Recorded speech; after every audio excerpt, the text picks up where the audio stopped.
Hello प्यारे बच्चों, आज का जो टॉपिक हम डिस्कस करने वाले हैं वो है couple. Class 10th ICSE board का चैप्टर फर्स्ट फोर्स का लेक्चर नंबर ये 5 है।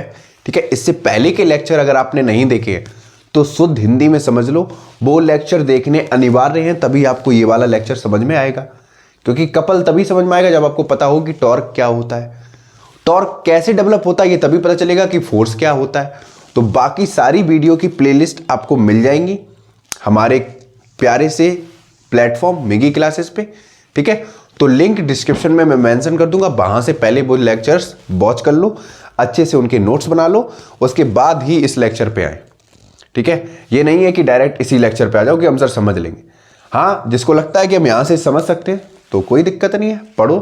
ठीक है, तो स्टार्ट करते हैं हमारा खूबसूरत सा टॉपिक कपल। तो कॉपी पेन निकाल लो बच्चों, हेडिंग डालते हैं कपल होता क्या है।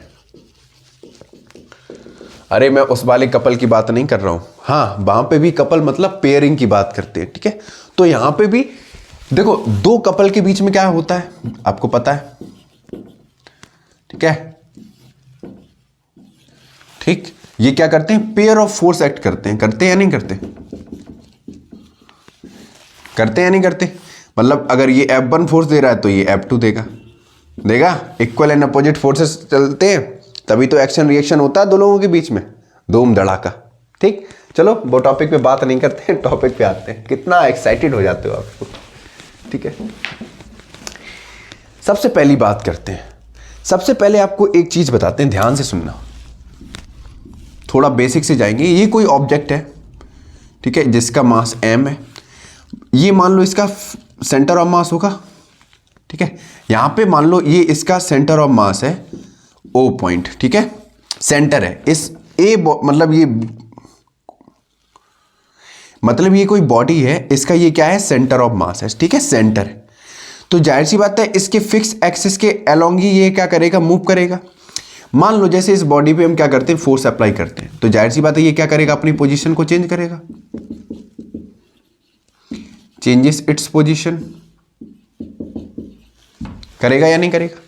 लेकिन ध्यान से सुनना बच्चों, इसी सेम बॉडी पे बहुत इंपॉर्टेंट पॉइंट बता रहा हूं, यहां पे बता रहा है। ठीक है, मान लो जैसे ये बॉडी है, ठीक है, ये क्या है, इसका सेंटर है ये वाला।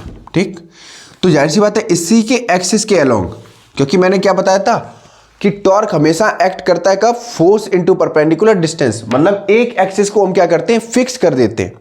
ठीक है, वहां से परपेंडिकुलर डिस्टेंस पे।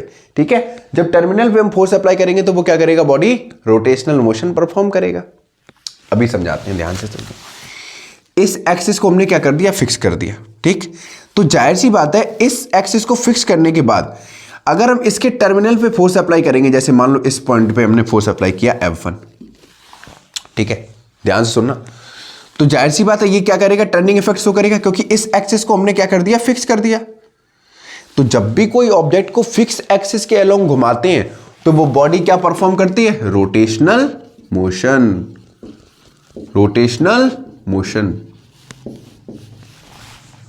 क्या कहेंगे, जब भी कोई बॉडी को फिक्स एक्सिस के अलोंग क्या कराते हैं, हम मूव कराते हैं, मतलब फोर्स अप्लाई करेंगे। ठीक है, जब उसकी एक एक्सिस को हम क्या कर देंगे, फिक्स करेंगे, तो वो बॉडी क्या करेगी, रोटेशनल मोशन परफॉर्म करेगी, ना कि ट्रांसलेशनल मोशन। समझ में आ गया, क्लियर हो गया, समझ में आ गया। ट्रांसलेशनल मोशन परफॉर्म नहीं करेगी, क्या करेगी, रोटेशनल मोशन परफॉर्म करेगी। समझ में आ गया, लिख लोगे। ठीक, इतनी चीज तो समझ में आ गई। अब बात करते हैं सर कपल एक्ट कब करता है।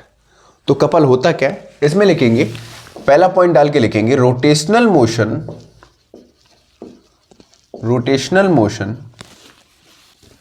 Is always produced when a pair of forces acts on the body। समझ में आ गया, इसमें लिख लेना about fix axis। कोई दिक्कत, समझ में आ गया। मतलब कोई भी बॉडी रोटेशनल मोशन परफॉर्म तभी करेगी जब उसकी एक एक्सिस को हम क्या कर देंगे, फिक्स कर देंगे। ठीक है, और उस पर पेयर ऑफ फोर्स एक्ट करेंगे। ठीक है। हमेशा कोई भी बॉडी रोटेशनल मोशन में आती है तो उस पर सिंगल फोर्स एक्ट नहीं करता है, ठीक है, उस पर pair of forces he act करते हैं, ठीक है। कैसे कि मान लो, समझाते हैं। जैसे कि मान लो मेरे पास ये बॉटल है, ठीक है, इसकी एक्सेस को हमने क्या कर दिया, फिक्स कर दिया। अगर हम इसको घुमाएं तो जाहिर सी बात है, एक हम आगे फोर्स अप्लाई कर रहे हैं, दूसरा पीछे। देखो, एक यहां पे फोर्स अप्लाई कर रहे हैं आगे उंगलियों से और दूसरा अंगूठे से पीछे, तो दो फोर्सेस सेम टाइम पे एक्ट कर रहे हैं और ये ढक्कन इसका खुल रहा है, कैप खुल रहा है। देखो ऐसे समझो, ठीक है। इसको मैं रब कर दे रहा हूं, ध्यान से देखना जरा, ऐसे देखो, अभी समझा रहा हूं आपको। जैसे बच्चों यहां पे देखो, जैसे आपने देखी है ये वाली रिंच ऐसी, ठीक है। जाहिर सी बात है, अगर मैं इस पे फोर्स अप्लाई करूं यहां वाले पे, ठीक है, तो फोर्स ऐसे ही तो जाएगा। इसको अगर मैं घुमा रहा हूं, ठीक है, इस रिंच को मैं घुमा रहा हूं, देखना ऐसे घुमा रहा हूं, तो एक फोर्स यहां एक्ट करेगा, दूसरा फोर्स यहां एक्ट करेगा। समझ में आया? इस पे फोर्स F1 है और इस पे फोर्स F2 है, दो अपोजिट फोर्स सेम बॉडी पे एक्ट कर रहे हैं। आपने गाड़ी का स्टीयरिंग देखा है, स्टीयरिंग जब हम घुमाते हैं तो इस वाले यहां से जो फोर्स लगता है ऐसे, ठीक है, बॉडी के टेंजेंशियली, ये कौन सा होता है, आगे वाला फोर्स, ठीक है, F1। और सेम जब स्टीयरिंग को ऐसे घुमाते हैं तो नीचे भी एक फोर्स एक्ट करता है। मतलब कह सकते हैं pair of force same time पे क्या करते हैं, एक बॉडी पे एक्ट करते हैं, तभी वो बॉडी क्या करती है, रोटेशनल मोशन में आती है, ठीक है। आपने घर पे टैप देखा है, टैप, जैसे टैप ऐसा ही तो होता है, ठीक है। मान लो यहां से पानी, तो एक फोर्स हम ऐसे अप्लाई करते हैं और दूसरा फोर्स इसके टेंजेंशियली, ये F2 है, ये F1 है, ऐसे ही करते हैं। तो इसको अगर ऐसे घुमाएंगे, देखो यहां पे देखो, इसको ऐसे घुमाएंगे, ऐसे ऐसे तो पकड़ेंगे, तो ऐसे घुमाने पे एक F1 फोर्स ऐसे एक्ट किया और F2 फोर्स जस्ट पीछे। समझ में आया? तो मतलब पेयर ऑफ फोर्स हमेशा एक्ट करते हैं जब भी कोई बॉडी क्या करती है, रोटेशनल मोशन परफॉर्म करती है। इतनी बात समझ में आई? कोई भी तकलीफ यहां तक नहीं? ठीक है। आपने अक्सर देखा होगा, बहुत सारे टाइम पे देखा होगा, जैसे आपने गेट को खोला, ठीक है, ध्यान से सुनना, जैसे ही आप दरवाजा खोलते हो तो दरवाजे पे क्या करते हो, आप हैंडल पे फोर्स लगाते हो, तो पहला फोर्स तो हैंडल पे हो गया, ठीक है, तो बॉडी क्या करती है, रोटेशनल मोशन परफॉर्म करती है। लेकिन सेम टाइम पे जो रिएक्शन फोर्स होता है, ठीक है, वो किस पे अप्लाई होता है, हिंग पॉइंट पे। जैसे हिंग पॉइंट क्या हो गया, आपने पढ़ा है, जैसे ये देखो हमने फिक्स कर दिया पॉइंट, ठीक है, ये पाइवोट कर दिया, तो यही पॉइंट क्या है, हिंग पॉइंट है। क्या है, हिंग पॉइंट, ठीक है। ये मान लो दरवाजा है और आपने यहां पे फोर्स अप्लाई किया, यहां पे, ठीक है, इस पे टेंजेंशियली ऐसे फोर्स अप्लाई किया, तो जाहिर सी बात है ये क्या करेगा, घूमेगा, ठीक है, घूमेगा मतलब रोटेशनल मोशन में आएगा। लेकिन सेम टाइम पे इस पाइवोट पॉइंट पे क्या होगा, F2 फोर्स, ये F1 फोर्स था, इस वाले पॉइंट पे क्या होगा, F2 फोर्स एक्ट करेगा, जिसकी वजह से ये रोटेशनल मोशन में आएगा। ऐसा ही तो होता है। अभी ध्यान से समझाते हैं, देखो जैसे ये देखो, इसका सेंटर ऑफ मास है, ठीक है, ध्यान से देखना, इस वाले पॉइंट को हमने क्या कर दिया, फिक्स कर दिया, ठीक। कपल समझा रहा हूं आपको, मैंने क्या किया, जैसे मान लो ये मार्कर है और इस वाले पॉइंट को हमने फिक्स कर दिया, ठीक है। अगर मैं इसको घुमाऊं, क्योंकि इसको फिक्स कर दिया, अब ये बॉडी क्या करेगी, ट्रांसलेशनल मोशन परफॉर्म नहीं करेगी, क्या करेगी, रोटेशनल मोशन। कैसे, जैसे ही हम इसके टर्मिनल पे फोर्स अप्लाई करते हैं, देखना ऐसे इसको घुमाएंगे, ऐसे तो घूमेगा, तो एक फोर्स यहां पे लग रहा है इस वाले टर्मिनल पे, दूसरा रिएक्शन फोर्स इस वाले पे लग रहा है, ये आगे जा रहा है, ये पीछे जा रहा है, तो आप ऐसे ही तो देखेंगे, देखना ऐसे,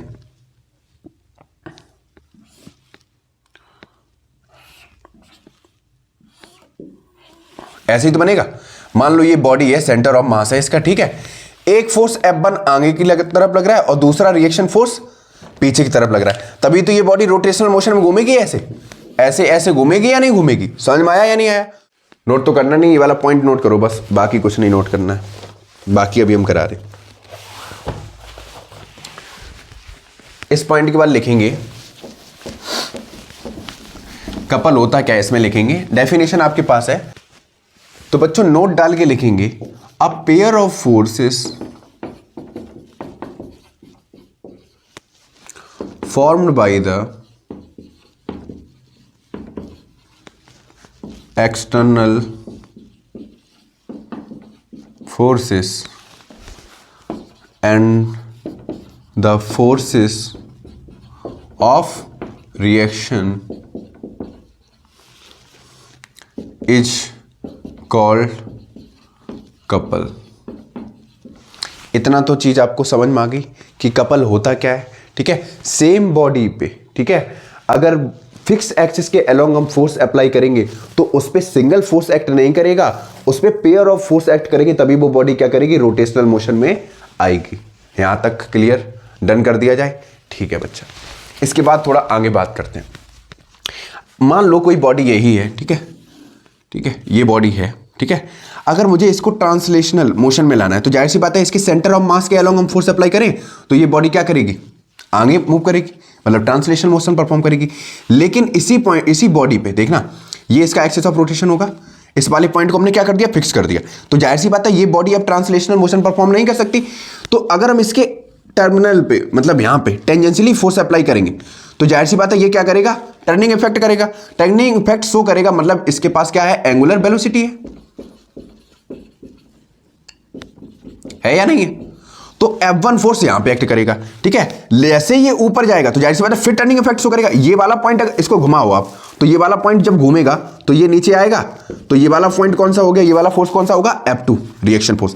देखो जैसे ये, मान लो ये हैंडल है, ठीक है, इसको हम ऐसे घुमा रहे तो ये वाला F1 फोर्स आगे एक्ट कर रहा है और F2 फोर्स पीछे, तो मतलब ये इसको इधर धकेल रहा है, मतलब ये इसको इधर से रोटेशनल मोशन में ला रहा है और ये वाला इधर से ला रहा है। और ये डायरेक्शन कैसी है, इधर से ऐसी वाली डायरेक्शन कौन सी होती है, एंटी क्लॉकवाइज।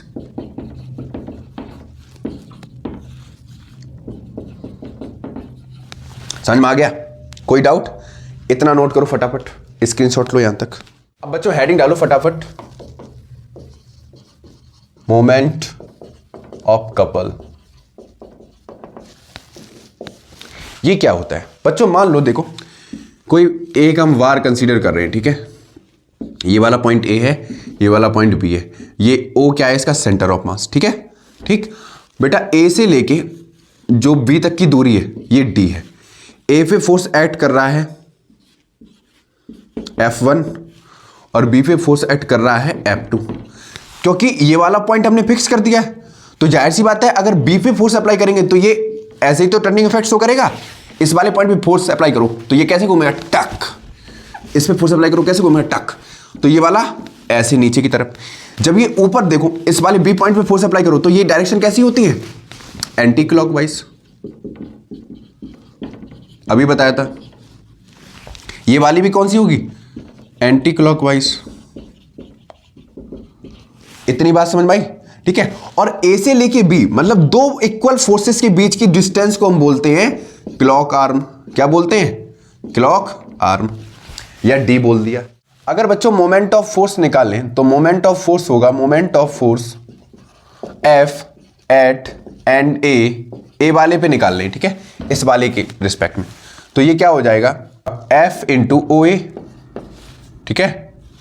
अगर मोमेंट ऑफ, और डायरेक्शन कैसी होगी बेटा, एंटी क्लॉकवाइज, ठीक है। सेकंड, ऐसे ही मोमेंट ऑफ फोर्स निकाल लें एट एंड बी के रिस्पेक्ट में निकालेंगे तो क्या होगा बच्चा, F into O B. Direction बताओ बेटा, ओ बी की डायरेक्शन कैसी है, anti clockwise,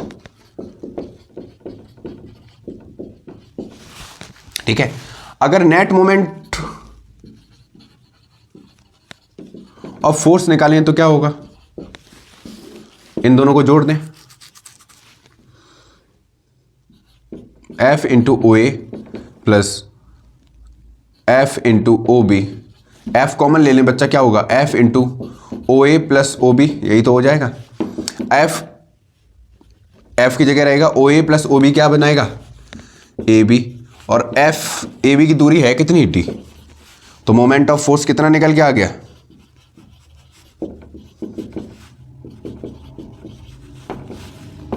F into D, मतलब फोर्स इंटू परपेंडिकुलर डिस्टेंस। समझ में आ गया, कोई तकलीफ, force into perpendicular distance from axis of rotation.